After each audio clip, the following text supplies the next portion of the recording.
box.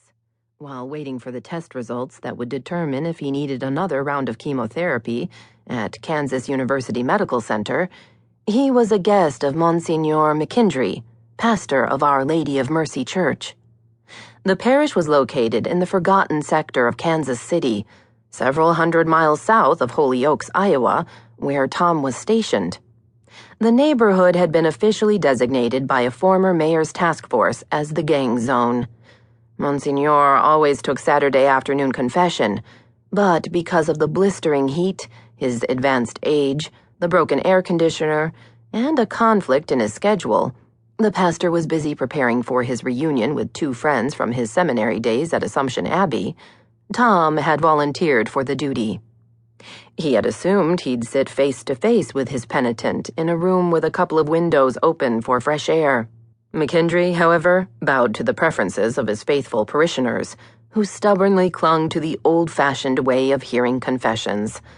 A fact Tom learned only after he'd offered his services, and Lewis, the parish handyman, had directed him to the oven he would sit in for the next 90 minutes. In appreciation, Monsignor had loaned him a thoroughly inadequate, battery-operated fan that one of his flock had put in the collection basket. The thing was no bigger than the size of a man's hand. Tom adjusted the angle of the fan so that the air would blow directly on his face, leaned back against the wall, and began to read the Holyoke Gazette he'd brought along to Kansas City with him. He turned to the society page on the back first, because he got such a kick out of it. He glanced over the usual club news and the smattering of announcements. 2 births, 3 engagements, and a wedding. And then he found his favorite column, called About Town. The headline was always the same: the bingo game.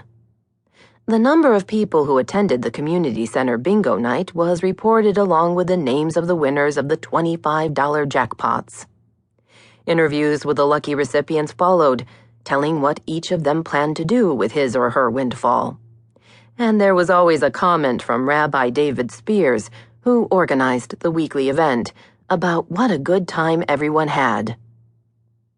Tom was suspicious that the society editor, Lorna Hamburg, secretly had a crush on Rabbi Dave, a widower, and that was why the bingo game was so prominently featured in the paper.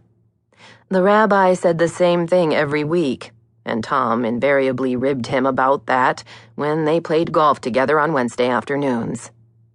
Since Dave usually beat the socks off him, he didn't mind the teasing, but he did accuse Tom of trying to divert attention from his appalling game. The rest of the column was dedicated to letting everyone in town know who was entertaining company and what they were feeding them. If the news that week was hard to come by, Lorna filled in the space with popular recipes. There weren't any secrets in Holyokes. The front page was full of news about the proposed town square development and the upcoming 100-year celebration at Assumption Abbey. And there was a nice mention about his sister helping out at the Abbey. The reporter called her a tireless and cheerful volunteer and went into some detail describing all the projects she had taken on. Not only was she going to organize all the clutter in the attic for a garage sale, but she was also going to transfer all the information from the old dusty files onto the newly donated computer. And when she had a few minutes to spare, she would be translating the French journals of Father Henri Van Kirk, a priest who had died recently. Tom chuckled to himself as he finished reading the glowing testimonial to his sister.